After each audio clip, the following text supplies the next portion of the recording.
नमस्कार दोस्तों, आप सभी का स्टडी फॉर यूपीएससी विशेष चैनल में स्वागत है।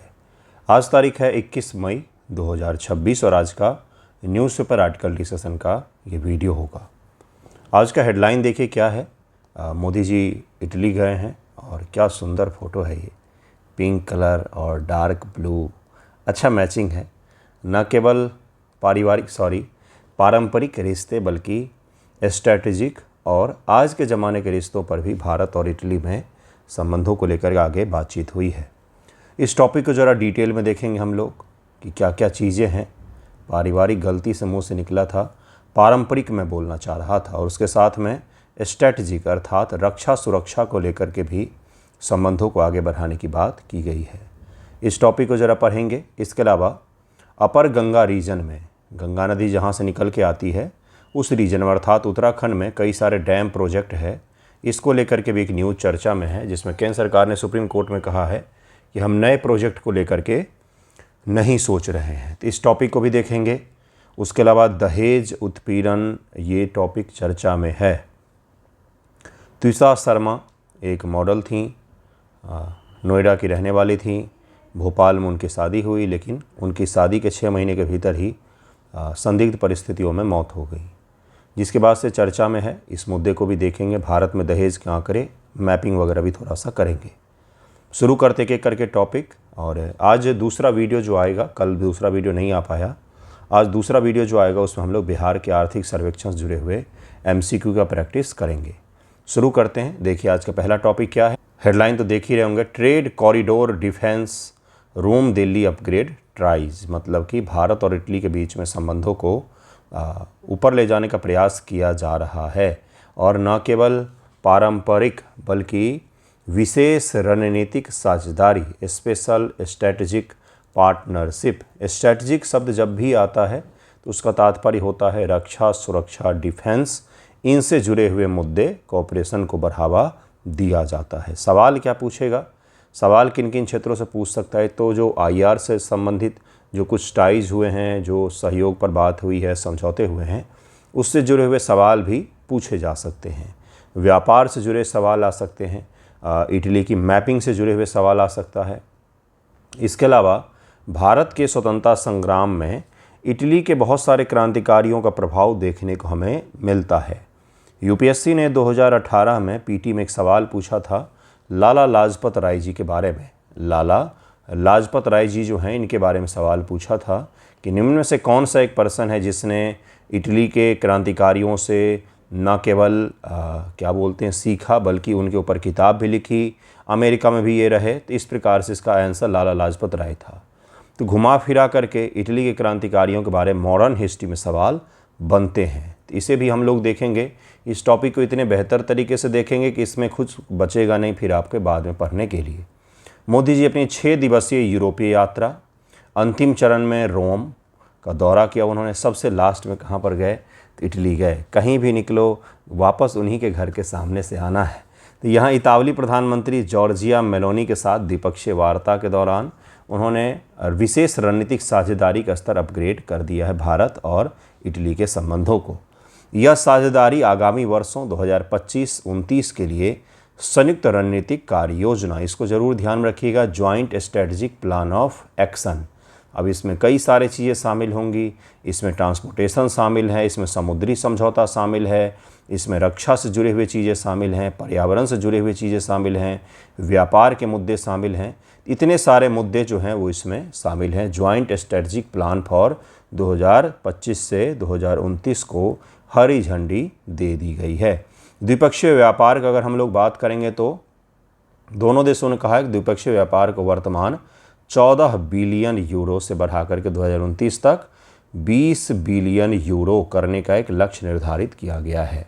अमेरिका के साथ भी एक लक्ष्य था $500 बिलियन का। कुछ दिन पहले ही मैंने आपको बताया था। ओमान के साथ भी हमने रखा है, UAE के साथ भी हमने रखा है। सभी देशों के साथ एक व्यापारिक लक्ष्य तय किए जाते हैं। तो ये हमने इटली के साथ तय किया हुआ है। इटली को यूरोप का भारत भी कहा जाता है। क्यों कहा जाता है? क्योंकि इटली का जो भौगोलिक परिस्थिति है वो कुछ कुछ भारत जैसा ही है। जैसे कि भारत जो है वो हिंद महासागर में इस प्रकार से है, ये हिंद महासागर है दोनों तरफ, इधर वे ऑफ बंगाल है और इधर अरब सागर है। इसी प्रकार से इटली भी है, इस प्रकार से भूमध्य सागर में इस तरफ भी मेडिटेरियन सी है और इस तरफ भी मेडिटेरियन सी है। दोनों के यहाँ की कृषि एक बहुत प्रमुख वहाँ पर मानी जाती है क्षेत्र, जॉब इत्यादि क्षेत्रों के लिए भी। इसके साथ साथ जो दोनों के क्रांतिकारी संघर्ष हुए हैं वो भी बहुत अलग रहे हैं, बहुत ही सिमिलर रहे हैं। इसके साथ साथ इटली के एकीकरण भी हुआ, भारत का भी एकीकरण हुआ। मानसून जैसी चीज़ें न केवल भारत के लिए बल्कि इटली के लिए भी महत्वपूर्ण है। हालांकि वहाँ पर मानसून अलग मानसून होता है, उसके बारे में किसी दिन ज्योग्राफी में हम लोग पढ़ेंगे। तो बहुत सारी सिमिलैरिटीज़ के कारण से इटली को यूरोप का भारत के भूगोल के साथ में बहुत अच्छा कंपैरिजन होता है और सिमिलैरिटीज़ तो बहुत सारी हैं ही। IMEEC का समर्थन इटली ने भारत मध्य पूर्व यूरोप आर्थिक गलियारे के संस्थापक सदस्य के रूप में इसके प्रति अपनी मजबूत प्रतिबद्धता को दोहराई है कि IMEEC India middle east Europe economic corridor, जो भारत से शुरू होकर सऊदी अरब और अरेबियन कंट्रीज होते हुए इजराइल पार करते हुए मेडिटेरियन सी से यूरोप तक पहुंचने का एक रास्ता भारत ने सोचा था G20 2023 के सम्मेलन में, लेकिन उस पर आगे बात अभी बढ़ नहीं पाई। हालांकि कई सारे देशों ने समर्थन दिखाया है, लेकिन उसके बाद से ही हमारे यहाँ ये समझौता साइन हुआ, उसके बाद से इजराइल का संघर्ष शुरू हुआ और उसके बाद तो देख ही रहे हैं कि ये क्षेत्र तो अशांत ही बना हुआ है। रक्षा और सुरक्षा सहयोग पर भी बात हुई है। अगस्ता वेस्टलैंड विवाद ये हुआ था, हेलीकॉप्टर खरीद को लेकर के यह विवाद हुआ था यूपीए गवर्नमेंट के समय में। इसके बाद से इतावली रक्षा कंपनियों पर प्रतिबंध लगा दिया गया था। इस प्रतिबंध को हटाने साथ ही दोनों देशों ने एक नया रक्षा औद्योगिक रोड मैप पर सहमति भी जताई है कि अब इतावली कंपनियों पर जो बैन लगा दिया था भारत सरकार ने, क्यों लगाया था? क्योंकि घोटाले की बू आ रही थी, माना जा रहा है कि घोटाला हुआ था। तो उस बैन को भी ख़त्म किया गया है और इसके साथ साथ अब आने वाले समय में न केवल इतावली कंपनी से खरीद बिक्री होगी, बल्कि कई तरीके के वॉरफेयर में भी उन लोगों को हम शामिल करने वाले हैं, जिसमें इलेक्ट्रॉनिक युद्ध प्रणाली के सह विकास और सह उत्पादन पर ध्यान केंद्रित किया जाएगा कि मिलकर न केवल रिसर्च R&D करें बल्कि इसका प्रोडक्शन भी करें। प्रोडक्शन और R&D में फ़र्क होता है। R&D में किसी चीज़ को आप पहली बार बनाते हैं, उसके बाद से प्रोडक्शन में उसका उत्पादन शुरू किया जाता है। आतंकवाद और टेरर फाइनेंसिंग पर भी दोनों का रुख एक ही जैसा है कि भाई इस पर बैन लगना चाहिए। तकनीकी नवाचार और महत्वपूर्ण खनिज को लेकर के भी इनोविट इंडिया को इन्होंने कहा है इनोविट इंडिया, ये उनकी शब्दावली थी। इसको आप याद रखने के लिए याद रख सकते हैं, इनोविट इंडिया। नवाचार को बढ़ावा देने के लिए भारत में इनोविट इंडिया नामक एक AI और टेक्नोलॉजी, याद रखिएगा, इनोवेशन हब की स्थापना की घोषणा की गई है, जो कि इन क्षेत्रों में काम करेगा। Finance technology, semiconductor, quantum computing and health care domain में ये सब चीज़ें काम करेंगी। इसको लेकर के भी भारत में ही इनोवेशन हब स्थापित किया जाएगा। महत्वपूर्ण खनिजों को लेकर के भी समझौता हुआ है। दोनों देशों ने गैर पारंपरिक स्रोत जैसे इलेक्ट्रॉनिक कचरा, माइल टेलिंग इत्यादि जो होते हैं से महत्वपूर्ण खनिज की रिकवरी, जैसे एक फ़ोन है तो फ़ोन में बहुत सारे ऐसे मिनरल्स के पार्ट्स लगे हुए हैं जिसका फिर से रीयूज हो सकता है। तो हम खान से खोदने जाएं, उसकी जगह पर जो पुराने फ़ोन हैं जो इलेक्ट्रॉनिक वेस्ट बन गए हैं, या टैब है, लैपटॉप है, टीवी है और कोई इक्विपमेंट है, उसमें से हम क्यों नहीं इसे निकालते? इसको क्या कहते हैं? गैर पारंपरिक स्रोत से कच्चा माल प्राप्त करना। तो इस प्रकार के चीज़ों को लेकर के भी भारत और इटली में समझौता हुआ है। वैश्विक भू राजनीति और समुद्री सुरक्षा को लेकर के भी बात हुई है। दोनों ने कहा है कि हॉर्मुज जलडुब मध्य ओपन होना चाहिए, जिससे क्या हो, वैश्विक व्यापार जिसने इटली को भी प्रभावित किया है, जलडमरू मध्य बंद होने से भारत को भी प्रभावित किया है, ये कम से कम ओपन हो। सबसे महत्वपूर्ण जो इनमें से एक है बंधुओं, वो है हिंद प्रशांत क्षेत्र और अफ्रीका सहयोग। इसमें मेट्टेई प्लान, यह इटली की प्लान है, मेट्टेई प्लान। इसके तहत में न केवल इटली और अफ्रीका के देश बल्कि अब त्रिपक्षीय होगा ये, भारत, इटली एंड अफ्रीका के देशों में डिजिटल पब्लिक इंफ्रास्ट्रक्चर क्या हो गया, जैसे UPI, इंटरनेट इत्यादि चीज़ों को बनाना, हेल्थ केयर सिस्टम वहाँ पर डिजिटली बनाना, डिजिटली लोगों को E-गवर्नेंस से जोड़ना, इस प्रकार के तकनीकों अफ्रीका की मदद करना है। बल्कि और भी कई सारे क्षेत्रों में अफ्रीका के डेवलपमेंट को लेकर के काम करना है। इसके लिए 3 पक्षीय होगा अभी मेट्टेई प्लान। मेट्टेई प्लान के बारे में आपको बताऊंगा अभी कि कहाँ से मेट्टेई नाम आया है। इसमें भारत भी होगा, इटली भी है और अफ्रीका के देश तो हैं ही। इस पर भी बातचीत हुई है कि मिलकर काम किया जाएगा। प्रवासन, शिक्षा और संस्कृति, मानव संसाधन गतिशील, भारतीय नर्सों को इटली में रोजगार देना, मोबिलिटी, आने जाने में सहूलियत देना, वीज़ा आसानी से मुहैया करवाना, इसके साथ साथ सांस्कृतिक आदान प्रदान पर भी 2027 दोनों देशों के बीच सांस्कृतिक वर्ष के रूप में मनाने की घोषणा की गई है। प्रीलिम फैक्ट हो जाएगा कि किस वर्ष को भारत और इटली ने सांस्कृतिक वर्ष के रूप में मनाने की घोषणा की है। तो 2027 को भारत और इटली ने सांस्कृतिक कल्चरल ईयर के रूप में मनाने की घोषणा की है। इसको आप याद रखेंगे। गुजरात के लोथल में राष्ट्रीय समुद्री विरासत परिसर के विकास में इटली की भागीदारी के लिए एक समझौता ज्ञापन पर हस्ताक्षर किया गया है। लोथल किस लिए जाना जाता है? यह भोगवा नदी के किनारे है और नदी बंदरगाह के रूप में हड़प्पा पीरियड में यह काम करता था। यहाँ से युगल समाधि भी प्राप्त हुआ है हमें। यहाँ से युगल समाधि भी, अर्थात एक पुरुष और एक महिला एक ही समाधि में दफनाए गए, भी हमें प्राप्त हुआ है। और यही आपके AEDO प्रीलिम एग्जाम में सवाल पूछा गया था। इसको लेकर के भी समझौता पर साइन किया गया है। तो ये सांस्कृतिक आदान प्रदान है। तो मोदी जी केवल फ़ोटो खिंचवाने नहीं गए थे भाई, वो केवल घूमने नहीं गए थे, बल्कि वहाँ पर देश के लिए करने गए थे काम। इसको ज़रूर ध्यान में रखिएगा। ट्रोलिंग, हंसी मजाक अलग होता है। ऑन सीरियस नोट इन चीज़ों को याद रखिएगा। ये सवाल ये पूछा जा सकता है आपसे। अब मेट्टेई प्लान क्या है? मेट्टेई प्लान के बारे में सवाल आएगा। हाल ही में चर्चा में रहा मेट्टेई प्लान किससे जुड़ा हुआ है, क्या है? तो यह मेट्टेई हुआ करते थे, एनरिको मेट्टेई, जो इटाली तेल कंपनी थी एनी, उसके संस्थापक थे। इनका ये मानना था कि सारे यूरोपीय देशों ने इटली सहित, इटली में भी आपने पढ़ा होगा कि भाई जब वहाँ पर मुसोलिनी का शासन था तो मुसोलिनी ने अफ्रीका पर अटैक कर दिया था और इटली को अफ्रीका ने हराया भी था, है ना। चलिए अब यहाँ पर आते हैं। तो ये एनरिक मेट्टेई थे। इनका मानना था कि बिना औपनिवेशिक हित के अफ्रीका की मदद करनी चाहिए। इसी को आगे बढ़ाते हुए अभी फ़िलहाल की इटली सरकार ने मेट्टेई प्लान को लागू करने का प्रयास किया है। इसका नाम इटली के सरकारी तेल कंपनी एनी के संस्थापक एनरिको मेट्टेई के नाम पर रखा गया, जिन्होंने 1950 के दशक में अफ्रीकी देशों के साथ सहयोग के एक गैर औपनिवेशिक नॉन कॉलोनियल मॉडल की वकालत की थी कि इनका सहयोग करो, उन्हें उपनिवेश मत बनाओ। केंद्रीय विजन इसका क्या था? इतालवी प्रधानमंत्री जॉर्जिया मेलोनी द्वारा शुरू किए इस प्लान का मुख्य उद्देश्य अफ्रीका के साथ एक समान कूटनीतिक साझेदारी, पार्टनरशिप एमंग इक्वल्स, बराबर का दर्जा देते हुए आप क्या करें तो इसको आगे बढ़ाएं। इसके क्या क्या चीज़ें हैं? तो पहला है ऊर्जा भागीदारी। 5 पिलर्स हैं इस प्लान के। क्या पूछा जाएगा? 5 पिलर्स नहीं पूछा जाएगा। इटली का प्लान है तो हमसे क्यों पूछेगा, बस पता होना चाहिए। प्रवासन नियंत्रण, बुनियादी ढांचा और एग्रीकल्चर का डेवलपमेंट है। वित्त पोषण, बजटीय आवंटन किया जाता है उसके लिए लगभग 5.5 बिलियन यूरो, 6 बिलियन के आसपास में, और ये सब चीज़ें की जाती है। भारत भी इसमें सहयोगी होगा या त्रिपक्षीय होगा, बस आपको ये याद रखना है। मेट्टेई प्लान क्या है मैंने आपको बता दिया है। देखिए इटली का मैप है ये। इटली मैंने आपको पहले ही बताया, जिस प्रकार से भारत के नीचे श्रीलंका है उसी प्रकार से सिसिली आइलैंड है। आपने पढ़ा होगा अगर इतिहास में, सिसिली आइलैंड इटली के क्रांतिकारियों का हब भी माना जाता था। चलिए यहाँ पर आते हैं। इटली कैपिटल रोम है ना।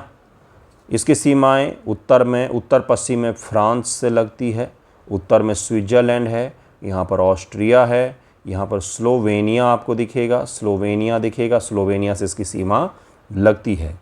उसके अलावा ये भूमध्य सागर है, यहाँ पर एड्रियाटिक सी है, एड्रियाटिक सी इसके पूर्व में स्थित है। और यहाँ पर आपको आयोनियन सी दिखेगा, ये मेडिटेरियन सी का हिस्सा है, ये सिसिली आइलैंड है।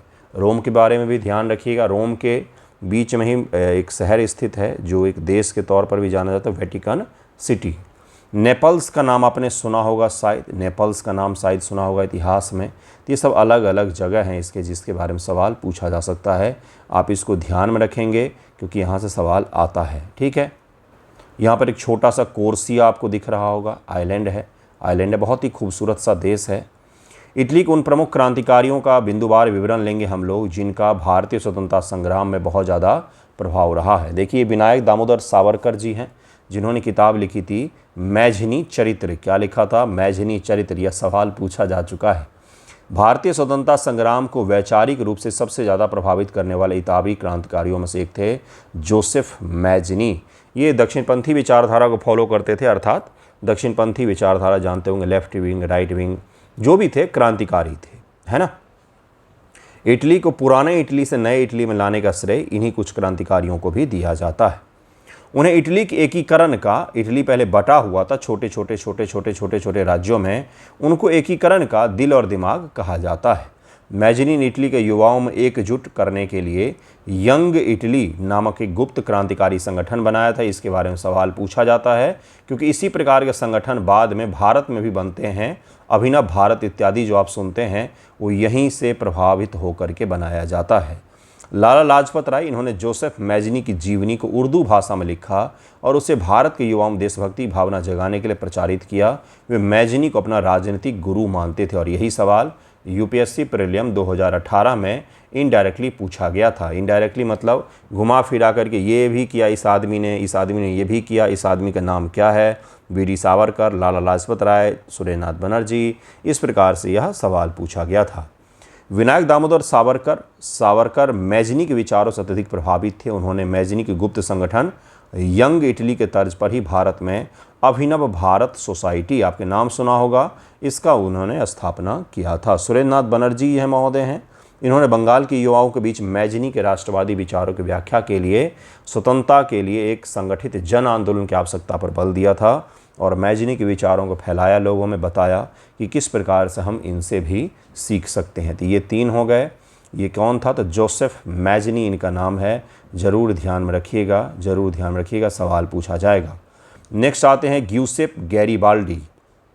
गैरिबाल्डी का भी नाम सुना होगा, ये भी पीटी में पूछा जा चुका है। गैरिबाल्डी इटली के एकीकरण के सैन्य नायक थे, जिन्हें अपनी गुरिल्ला युद्ध रणनीति और अदम्य साहस के लिए जाना जाता है। इनका रेड शर्ट्स आपने सुना होगा। रेड शर्ट्स नामक एक स्वयं सेवकों की एक आक्रामक सेना इन्होंने बनाई थी। वॉलंटियर्स की एक आक्रामक सेना बनाई थी जिसको रेड शर्ट्स के रूप में जाना जाता था, क्योंकि वो विरोध के फलस्वरूप लाल कलर का शर्ट पहनते थे और हिंसक विचारों के जरिए इटली को एकीकृत करना चाहते थे। इटली को तानाशाही और राजशाही से अलग करके लोकतांत्रिक बनाना चाहते थे। भारतीय स्वतंत्रता सेनानियों पर प्रभाव। सशस्त्र क्रांति की प्रेरणा भारत के उग्र राष्ट्रवादी और क्रांतिकारी नेताओं ने केवल शांतिपूर्ण याचिका बल्कि सशस्त्र संघर्ष के जरिए भी भारत को मुक्त कराना चाहा, तो उसमें रेड शर्ट्स का बहुत योगदान माना जाता है। कैबूर आपने सुना होगा, काउंट कैबूर का नाम। काउंट कैबूर पीडमोंट सार्डिनिया के प्रधानमंत्री थे और उन्हें इटली के एकीकरण का वास्तविक कूटनीतिज्ञ माना जाता है। कैबूर का मानना था कि अंतर्राष्ट्रीय कूटनीति, विदेशी गठबंधन और व्यवहारिक राजनीति के बिना किसी भी साम्राज्य को हराया नहीं जा सकता है, ये इनका मानना था। काउंट कैबूर इनका नाम था। भारतीय स्वतंत्रता संघर्ष में बाल गंगाधर तिलक और अरविंद घोष, इन नेताओं ने कैबूर की कूटनीतिक चतुरता का गहराई से अध्ययन किया और उसका उपयोग भी किया था भारतीय स्वतंत्रता संग्राम में। अब जाके ये टॉपिक कंप्लीट हो गया। इन तीनों के बारे में सवाल पूछा जाता है, फिर से पूछा जाएगा, बार बार पूछा जाता है, इसलिए इसे भी याद रखिएगा। इटली की मैपिंग भी की है हम लोगों ने और उसके साथ में आपको मैंने ये भी बता दिया है कि कौन से क्षेत्र किस तरह में आते हैं और ये इन क्रांतिकारियों का नाम क्या था। नेक्स्ट टॉपिक है कि केंद्र सरकार ने कहा है कि हम ऊपरी गंगा क्षेत्र में, ऊपरी गंगा क्षेत्र का मतलब क्या होता है? गंगा नदी बह रही है, तो ये बंगाल बिहार का रीजन, ये निचला गंगा का क्षेत्र हो गया। फिर आता है मध्य का मैदान जिसमें यूपी बिहार के कुछ हिस्से आते हैं। फिर आता है ऊपरी गंगा क्षेत्र जिसमें उत्तराखंड, जहाँ से गंगा जी निकलती हैं, वो क्षेत्र आता है। इसको लेकर केंद्र सरकार ने कहा है कि हम ऊपरी गंगा क्षेत्र में अब नई पनबिजली योजनाओं को लेकर के हम लोग नहीं सोच रहे। जो चल रही हैं 6-7 हैं, उन्हीं को हम लोग सशक्त करेंगे, उन्हीं को हम पूरा करेंगे और कंप्लीट करने के बाद हैंडओवर करेंगे। बाकी हम नई परियोजनाओं के बारे में बिल्कुल भी नहीं सोच रहे हैं। ये सुप्रीम कोर्ट में कहा है किसने? पर्यावरण जलवायु परिवर्तन मंत्रालय ने, कि नई विद्युत परियोजनाओं को मंजूरी देने के पक्ष में नहीं है। कौन कौन सी विद्युत परियोजनाएं हैं, कहाँ कहाँ पर चल रही हैं? केवल 7 परियोजनाओं को अनुमति दी गई है। कौन कौन से 7 हैं भाई? कौन कौन से 7 हैं? टिहरी स्टेज 2 1000 मेगावाट का है। आपने टिहरी प्रोजेक्ट का नाम सुना होगा, टिहरी डैम का नाम सुना होगा। टिहरी डैम के कारण से पुराना टिहरी शहर जो हुआ करता था वो पूरा जलमग्न हो गया, पानी में डूब गया। तब उसके बाद से देहरादून के समीप नया टिहरी शहर बसाया गया। टिहरी एक ज़िला भी है यहाँ का। टिहरी स्टेज 2 है, 1000 मेगावाट की यहाँ पर बिजली परियोजना है। तपोवन विष्णुगढ़ परियोजना है 520 मेगावाट का। विष्णुगढ़ पीपली कोटली का परियोजना है। सिंगली भटवारी का है। फांटा व्योंग का परियोजना है। मद महेश्वर और काली गंगा प्रोजेक्ट 2 हैं। ये सातों परियोजनाएं हैं जो पहले से ही चल रही हैं। इसके अलावा और किसी परियोजना को हरी झंडी नहीं दी जाएगी। क्यों नहीं दी जाएगी? क्योंकि इकोलॉजिकल दृष्टिकोण से बहुत ही सेंसिटिव जोन में है ये पूरे के पूरे जगह, जिसमें भूकंप जोन नए के हिसाब से 6 में, जहाँ पर 9 तीव्रता तक के भूकंप आ सकते हैं। और न केवल भूकंप बल्कि पहाड़ को भी, पर्यावरण को भी काफ़ी ज़्यादा यह नुकसान पहुंचाते हैं। आपने सुना होगा जोशीमठ में धंसाव हो गया था। जोशीमठ का बहुत बड़ा हिस्सा ही धंसने जा रहा था। इस प्रकार के जो भौगोलिक और आपदाएं होती हैं वो कहीं न कहीं इन प्रोजेक्ट का उनमें बहुत ज़्यादा योगदान होता है, क्योंकि प्रोजेक्ट के लिए खोदने के लिए वाइब्रेशंस की जाती है, विस्फोट होते हैं, तो उसके कारण से पहाड़ जो मिट्टी के पहाड़ हैं तो ये ढहने लग जाते हैं। एक एक प्रोजेक्ट को ज़रा गौर से समझेंगे हम लोग कि कौन कौन सी नदियों पर कौन कौन से प्रोजेक्ट हैं। टिहरी स्टेज 2, टिहरी गढ़वाल जिला या भारत का सबसे ऊंचा बांध टिहरी मुख्य बांध का ही एक हिस्सा होगा। टिहरी मुख्य बांध के अगल बगल लोग घूमने भी जाते हैं, इसके कारण से मैन मेड इसका बैक वाटर जो है वो झील जैसा दिखता है आपको। तो भागीरथी नदी है, उसी पर यह बनाया गया है। ज़रूर ध्यान में रखें इसको, भागीरथी नदी है उसी पर इसको बनाया गया है। तपोवन जो परियोजना है, आपने इसका नाम भी सुना होगा। नदी धौली गंगा नदी है, यह अलकनंदा की एक प्रमुख सहायक नदी है। स्थान चमोली जिला। यह परियोजना 2021 की चमोली अचानक आई बाढ़ फ्लश फ्लड के दौरान अत्यधिक क्षतिग्रस्त हो गई थी। आपने सुना भी होगा 2021 में चमोली में इस दौरान फ्लैश फ्लड की घटनाएं हुई थी, जिसके कारण बहुत सारे मजदूर दबी गए थे वहाँ पर। तो ये फ्लैश फ्लड की घटना के कारण से चर्चा में रहा था और जितना प्रोजेक्ट बना था उसका बहुत बड़ा हिस्सा बह गया उस फ्लैश फ्लड में, है ना। नेक्स्ट है विष्णुगढ़ पीपल कोटी। यह नदी अलकनंदा नदी थी, चमोली जिला। यह एक रन ऑफ द रिवर परियोजना है। रन ऑफ द रिवर अर्थात रिवर को नुकसान नहीं पहुंचाया गया, उसकी एक धारा को मोड़ते हैं हम लोग, यहाँ पर बिजली उत्पादन करते हैं और फिर से उस धारा को हम उसी नदी में जोड़ देते हैं, जिससे नदी का जो प्रवाह है वो बाधित नहीं होता, वो वैसी की वैसी बहती रहती है। सिंगोली भटवारी नदी मंदाकिनी नदी है। यह नदी केदारनाथ से निकलती है और अलकनंदा की सहायक नदी है। रुद्रप्रयाग जिला जो है, जहाँ पर आज भी लैंडस्लाइड की घटनाएं हुई हैं, 10,000 श्रद्धालु जो केदारनाथ की यात्रा पर गए हैं उनको वहाँ से निकाला जा रहा है। तो रुद्रप्रयाग जिले में इसको बनाया जा रहा है। फाटा व्योंग परियोजना है। वैसे क्या लगता है आपको, प्राचीन हिंदू धर्म में 3 चीज़ें बनाई गई थी, 4 स्टेज था, धर्म, अर्थ, काम, मोक्ष, है ना। धर्म का मतलब होता है शिक्षा ग्रहण करो, अर्थ का मतलब होता है पैसा रुपया जीविकोपार्जन, कोई भी नौकरी इत्यादि करो, काम का मतलब गृहस्थी से लीजिएगा, मोक्ष का मतलब होता है उसके बाद। ये सिस्टम ख़त्म हो गया। सिस्टम तो ठीक है, ख़त्म ही हो गया। अब लोग सबसे पहले मोक्ष की तलाश पर निकलते हैं, बिल्कुल यंग एज। क्या करने जा रहे थे? केदारनाथ की यात्रा पर जा रहे, रील बना लें। ये उस समय की चीज़ें थी जब आप वास्तविकता में तपस्या करके आगे बढ़ना चाह रहे होते थे। जीवन आसान बन गया जाना, इसलिए हर कोई आपको केदारनाथ की यात्रा पर दिखेगा। इतनी भीड़ हो गई है ना, यात्रा से मुझे दिक्कत नहीं है, अच्छी जगहों पर क्यों ना जाएं, जाना ही चाहिए, लेकिन इतनी भीड़ हो गई है ना, इतना ओवर टूरिज़्म हो गया है कि पूरे पहाड़, हिमाचल से लेकर उत्तराखंड, जम्मू कश्मीर में तो थोड़ा सा कम भी है, सिक्किम इत्यादि सभी जगहों पर ओवर टूरिज़्म के कारण से पर्यावरण को भीषण नुकसान पहुँच रहा है। जहाँ तहाँ प्लास्टिक फेंके रहते हैं, कोई सिविक सेंस तो है नहीं। इसके कारण से आने वाले समय में जो बहुत सारे एक्सपर्ट ही बताते हैं कि बड़ी आपदाओं को हम लोग बुलावा दे रहे हैं, क्योंकि प्लास्टिक क्या करता है तो मिट्टी को कमज़ोर कर देता है। और इतने सारे लोग जब वहाँ जाते हैं, गाने बजाने करते हैं, जबकि पहाड़ इतने सेंसिटिव होते हैं कि हमारे ऋषि मुनियों ने लिखा है कि पहाड़ के समीप तो ज़ोर से बात भी नहीं करना चाहिए। तो ये कुछ न कुछ तो करना ही चाहिए। ओवर टूरिज़्म बर्बाद कर देता है राज्य को लॉन्ग टर्म में। अभी तो इकोनॉमिक रूप से बेनिफिट होगा, लेकिन आगे जाकर के इसका बहुत बड़ा नुकसान भी हो सकता है। खैर चलिए आगे बढ़ते हैं, देखते हैं क्या क्या मुद्दे हैं। फाटा व्योंग ये मंदाकिनी नदी पर बन रहा है। यह परियोजना 76 मेगावाट का है, रुद्रप्रयाग जिला में ही। एक ही जिले में 2 बड़े बड़े डैम दिखा दिए मैंने आपको। मद महेश्वर गंगा मधुगंगा है। यह मंदाकिनी नदी की एक छोटी सहायक धारा है, रुद्रप्रयाग जिला में यह बन रहा है। काली गंगा कालीगंगा नदी, इस पर पिथौरागढ़ वाले कालीगंगा से नहीं है बल्कि मंदाकिनी नदी बेसिन की एक सहायक नदी है जिसको कालीगंगा नाम दिया। कालीगंगा 2 प्रोजेक्ट है, ये भी रुद्रप्रयाग जिले में ही बन रहा है। इसको जरूर ध्यान में रखें। इन परियोजनाओं को क्या कारण है कि परियोजनाओं का विरोध हो रहा है, सरकार भी अब कह रही कि हम नहीं बनाएंगे। तो गंगा की मुख्य धाराएं जो हैं, ये नदियां गंगा की प्राथमिक धाराएं जो पूरे निचले नदी पारिस्थितिक तंत्र को भोजन, पानी सब कुछ देता है। उत्तराखंड में अगर हम सारा पानी रोक लेंगे तो यूपी, बिहार, बंगाल का क्या होगा, है ना। और न केवल बंगाल का बल्कि बांग्लादेश में भी बह के जाती है नदियों के पानी, तो उनका क्या होगा, इनमें जीव जंतुओं का क्या होगा, इसके बगल में बसे शहरों का क्या होगा, उनको पानी कहाँ से मिलेगा। निरंतर प्रवाह की नीति भी एक जारी रखना है। सांस्कृतिक और आध्यात्मिक महत्व भी है नदियों का, इसलिए इन पर ज़्यादा बांध नहीं बनाना है। भूगर्भीय संवेदनशीलता और आपदा का इतिहास रहा है। फ्लैश फ्लड, क्लाउड बर्स्ट इत्यादि चीज़ें होती है। भूकंप का भी बहुत ज़्यादा सेंसिटिव जोन है ये। जैव विविधता को भी नुकसान पहुंचता है, इसलिए सरकार ने अब कहा है कि अब हम इस पर नए प्रकार के प्रोजेक्ट को हरी झंडी नहीं देंगे।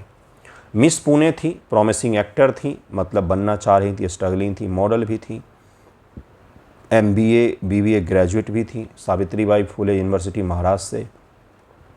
त्विषा शर्मा, कैरियर भी सही था, मतलब ठीक था, इंडिपेंडेंट थी, कमा खटा भी रही थी, है ना। उसके बाद इन्होंने शादी की एक जज के बेटे और क्रिमिनल लॉयर से, जिनका नाम क्या है, समर्थ सिंह, और दिसंबर 2025 में मैरिज हुआ और अभी पिछले महीने इनकी मृत्यु हो गई। इसी महीने शायद हुई है, आई डोंट नो। इनकी मृत्यु हो गई। मृत्यु संदिग्ध परिस्थितियों में हुई। इनकी बॉडी लटकी हुई मिली, घर में बेल्ट से बंधा हुआ था, लटका हुआ मिला। और उसके बाद से तो क्या सब हो रहा है आपने न्यूज़ में देखा ही होगा।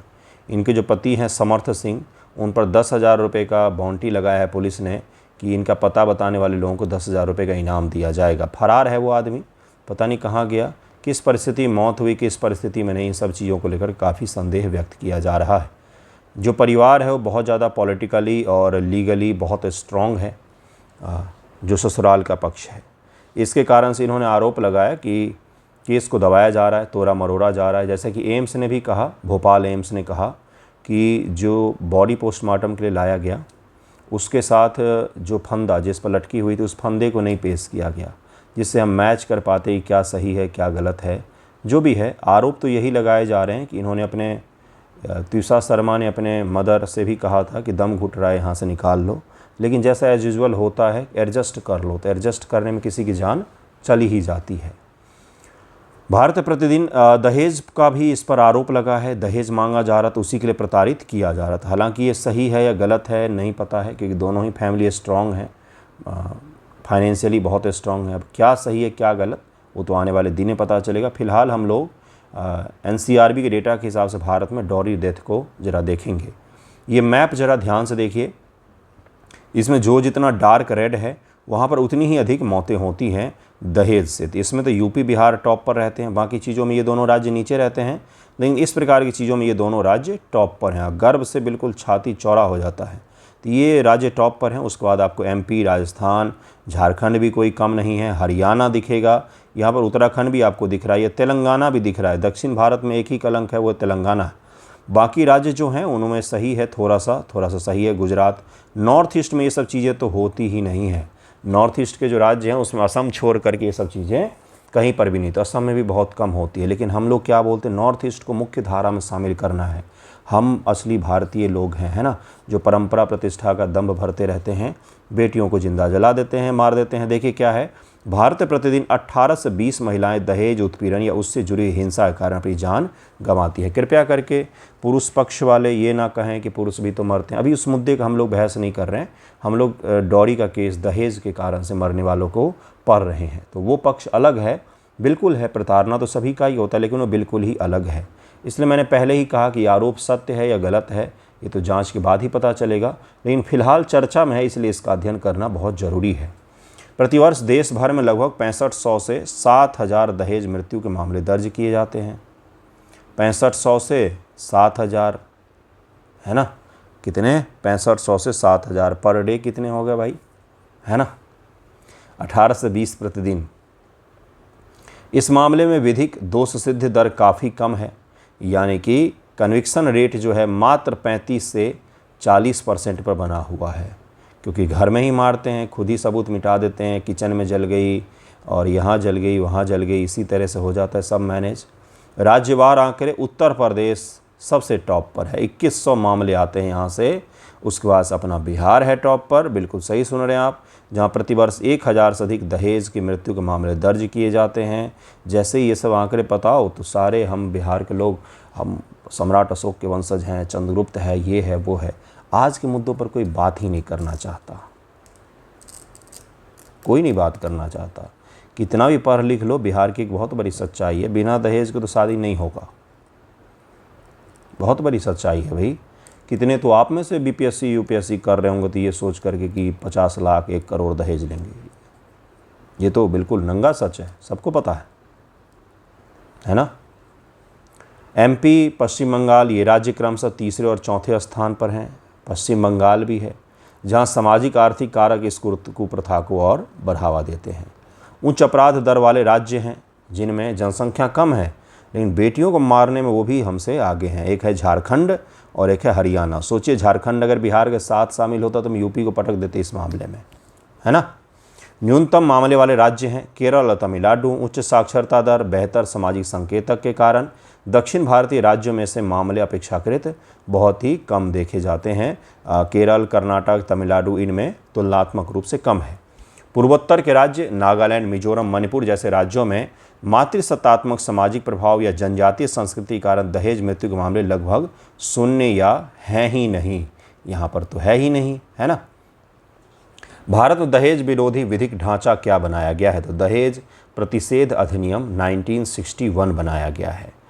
विवाह के समय, उससे पहले या बाद में एक पक्ष के द्वारा दूसरे पक्ष को प्रत्यक्ष या अप्रत्यक्ष रूप से दी गई कोई भी संपत्ति या मूल्यवान प्रतिभूति दहेज के अंतर्गत आती है। गांव घर में क्या चलन होता है बिहार में, अगर किसी के बेटे को ज़्यादा दहेज मिल रहा है तो उसके पिताजी 1 इंच ज़्यादा छाती चौड़ा करके घूमते हैं कि मेरे बेटे को तो इतना दहेज मिला है, ये गाड़ी मिला है, वो गाड़ी मिला है, और मोटा सा गले में चेन पहन करके घूम रहे होते हैं नई नई गाड़ी पर। देखा होगा आपने इर्द गिर्द भी।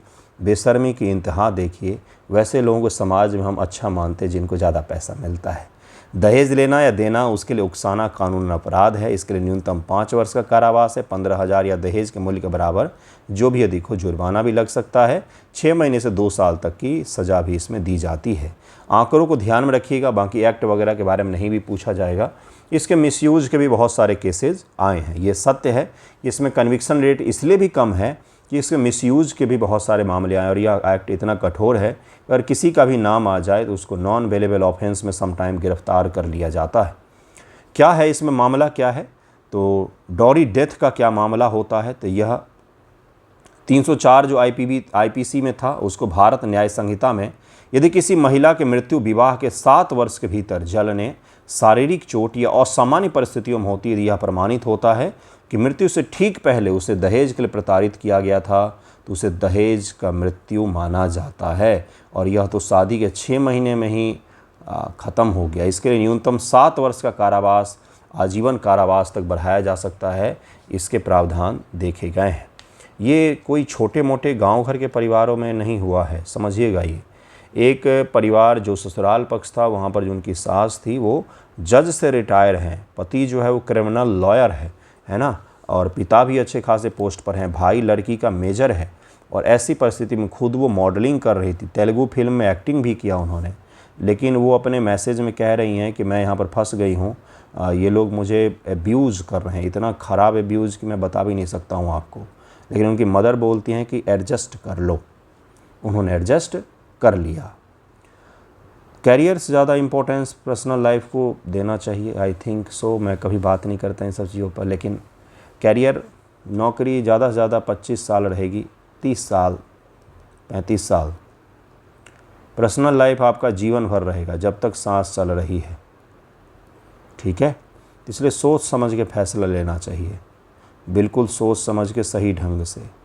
क्रूरता और धारा 85 और 86, और ये जो कॉन्सेप्ट है ना, एक बार विदाई हो गई, डोली में जा रही हो, अर्थी पर आना, तो अर्थी पर ऐसे ही आते हैं। हमेशा द्वार खुला हुआ होना चाहिए कि अगर कुछ गलत हुआ है तो उसको वापस जाने का हो गुंजाइश कि हाँ मेरा घर है।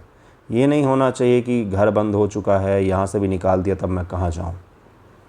इसी कारण तो मृत्यु होती न, और क्या कारण होता है। ठीक है, तो इसको भी ध्यान में रखिएगा, क्या क्या चीज़ें हैं। प्रावधान ही मैंने आपको बता दिया, कहाँ कहाँ पर कौन से प्रावधान हैं, कारण क्या है इसके, जो सवाल आपसे पूछा जाता है। लॉ की बस चर्चा करनी है, उसको लिखना नहीं है।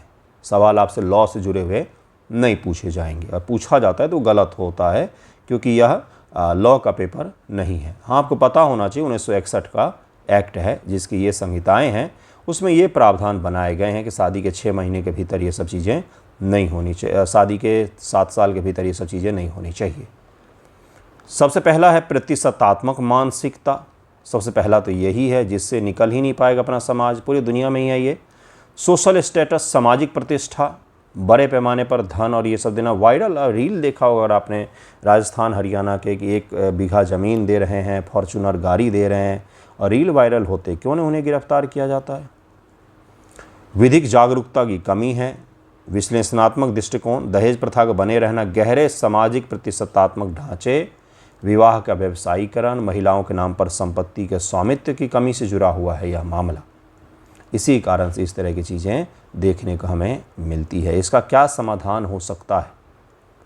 समाधान क्या हो सकता है? सबसे पहले सोच में सुधार करना पड़ेगा कि घर जो विदाई हो रही है वो घर हमेशा खुला रहेगा, कोई प्रताड़ित करे तो वापस आ जाना। जमुई साझा चकई वन क्षेत्र, बिहार के दक्षिणी बिहार का ये इलाका, जमुई झाझा चकई का ये क्षेत्र है, इसको बिहार का पहला प्राकृतिक एलिफेंट कॉरिडोर के रूप में घोषित किया गया है। प्राकृतिक हाथी गलियारा के रूप में इसको घोषित किया गया है। ये प्रीलिम फैक्ट के रूप में याद रखिएगा। जमुई झाझा चकाई का जो क्षेत्र है इसको घोषित किया गया है। हाथी और गलियारा होता क्या है?